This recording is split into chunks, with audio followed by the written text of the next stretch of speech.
그래 저 붕대 새끼 저거 이씨. 야, 주식이 잡아와. Selamat datang di channel ini. Dalam video ini, admin akan menceritakan lanjutan dari drama The Fiery Priest. Setelah selesai dengan masalah para pejabat kota Gudam, kejahatan seperti apa lagi yang akan dihadapi oleh Pastor Heil dan teman-temannya? Inilah alur drama Fiery Priest season yang kedua. Diawali dengan usaha Pastor Heil untuk menghentikan sekelompok pemuda yang mencoba menghancurkan sebuah kuil. Setelah menganiaya seorang biksu, pemuda-pemuda itu juga berusaha membakar kuil dengan suatu tujuan. Mereka berusaha memukuli Pastor Heil, namun Pastor Heil dengan mudah menangkis serangan mereka. Ingin rasanya Pastor Heil balik menyerang, namun semua biksu di sana melarang Pastor Heil menggunakan kekerasan. Mereka kemudian dibawa ke kantor polisi untuk diinterogasi. Beruntungnya para biksu tadi juga telah merekam aksi mereka hingga bisa dijadikan bukti untuk menghukum mereka. Scene kemudian memperlihatkan bagaimana Suster Kim tengah sibuk mengurus panti asuhan. Pastor Han juga menjalankan tugasnya dengan sangat baik. Dia terlihat lebih dewasa dan melayani jemaat dengan begitu sabar. Sementara Songsak, ia juga disibukkan dengan layanan pengiriman miliknya sendiri, dan Yohan ia kini menjadi manajer toko. Detektif Gu Dae-yong telah menjadi ketua timnya dan Jaksa Park sedang berada di luar negeri untuk menikmati liburannya. Kembali pada Pastor Heil yang keluar dari kantor polisi setelah menyelesaikan masalahnya dengan para pemuda tadi. Seorang siswa bernama Lee Sang-yeon terlihat menghampiri Pastor Heil dan para biksu. Para biksu berterima kasih pada Sang-yeon karena Sang-yeon telah meminta bantuan Pastor Heil untuk mengurus para pemuda itu. Pastor Heil kemudian membelikan Sang-yeon makanan. Sang-yeon berkata bahwa ia ingin menjadi seorang pastor seperti Pastor Heil yang cerdas, kuat, dan petarung. Hanya saja Sang-yeon tak menyukai emosi Pastor Heil yang sering meledak. Saat itulah detektif Gu datang dan bergabung dengan mereka. Sayangnya Sang-yeon harus pergi lebih dulu karena harus ikut les tambahan. Mereka berdua terus saja bertengkar dan saling mengejek. Namun terlihat jelas jika keduanya saling peduli. Detektif Gu juga kembali mengingatkan bahwa ia hanya bisa melindungi Pastor Heil di gudang saja. Cerita kembali pada Sang-yeon yang telah menyelesaikan lesnya. Beberapa pemuda bermotor menghadangnya dan mengajarnya kemanapun ia pergi. Sang-yeon yang seorang diri tak bisa lagi bersembunyi ketika mereka berhasil menangkapnya. Mereka membawa Sang-yeon ke sebuah tempat yang mereka jadikan markas.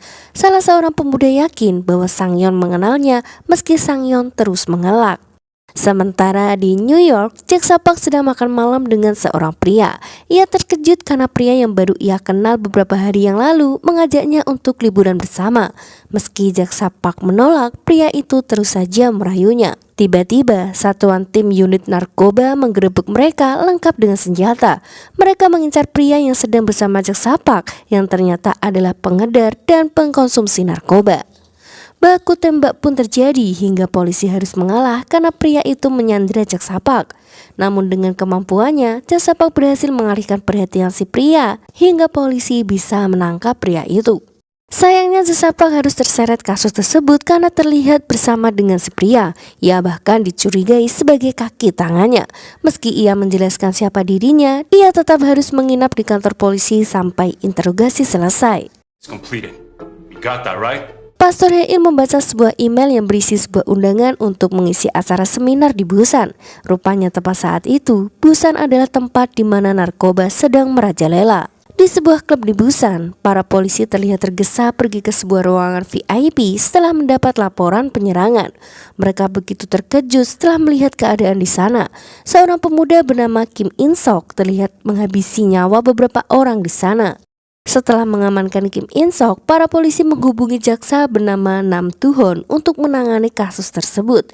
Awalnya, jaksa Nam Du-hon seperti jaksa yang lurus dan berusaha mencari kesalahan Kim In-sok.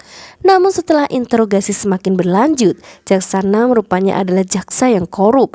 Ia berusaha melindungi Kim In-sok, ia bahkan memiliki koneksi dengan ayah Kim In-sok. 이봐 내가 아버지도 참 Sapa kembali berbicara dengan polisi yang membawa Kim In Sok tadi. Mereka membicarakan seorang pria bernama Bos Park yang dengan sengaja memberikan narkoba pada Kim In Sok untuk menyingkirkannya.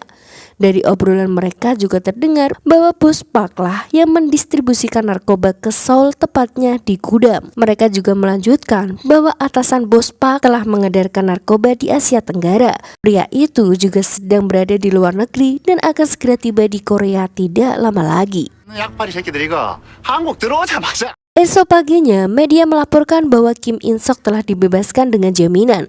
Mereka menemukan bukti bahwa seseorang dengan sengaja memberikan narkoba pada Kim In Sok, dan hal itulah yang menjadi pemicu Kim In Sok melakukan pembunuhan.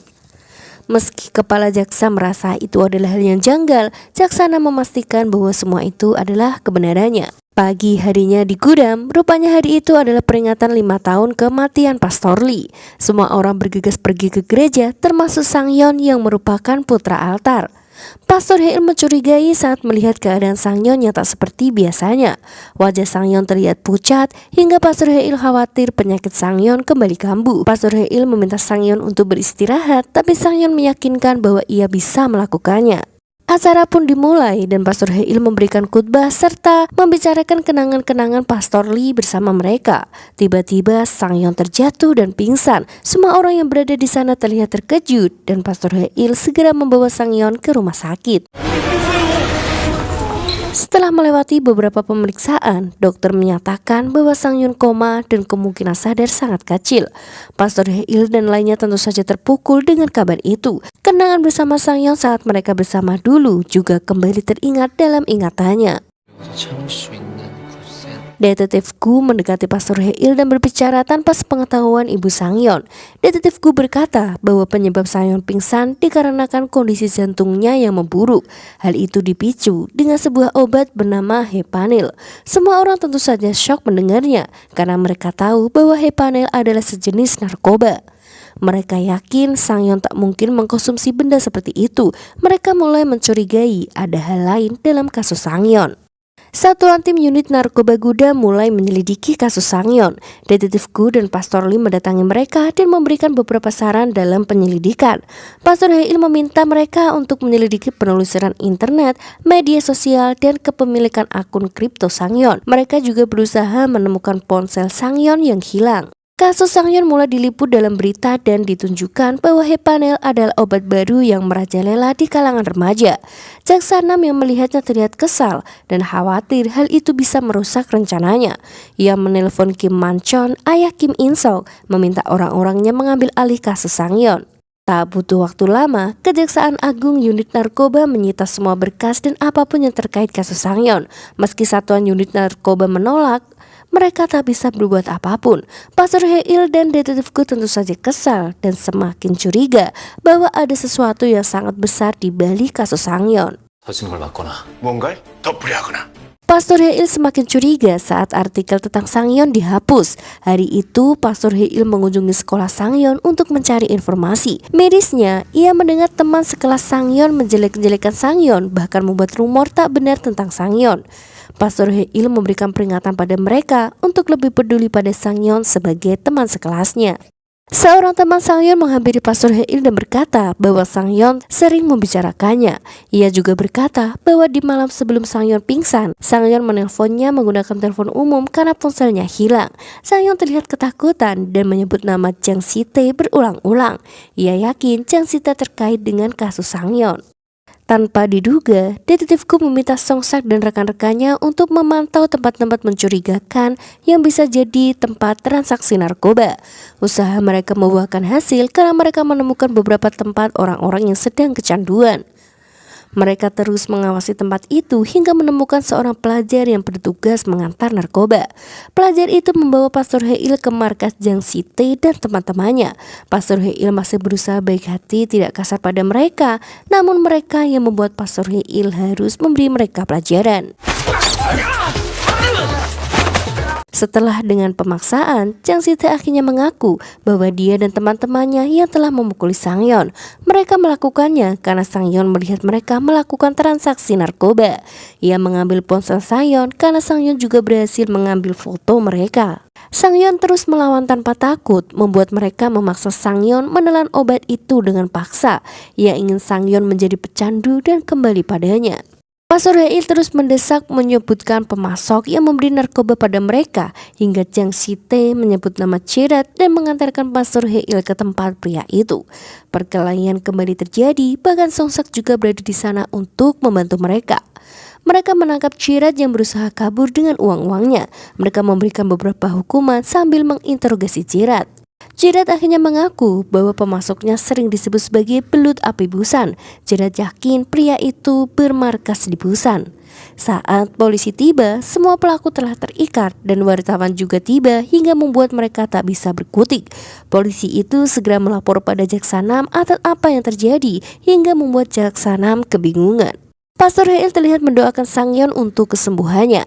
Setelahnya ia pergi ke gereja dan mengadu pada Pastor Lee langkah apa yang harus ia ambil.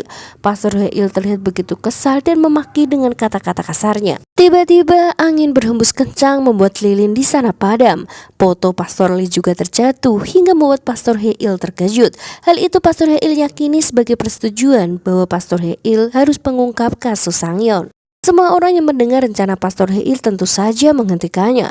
Mereka tak ingin Pastor Hae-il terlibat masalah lagi. Namun bukan Pastor Hae-il namanya jika akan berhenti. Ia memastikan akan mengungkap kebenaran kasus Sang-yeon. Beberapa hari setelahnya, Pastor Hae-il benar-benar pergi ke Busan dengan penuh kepercayaan dirinya.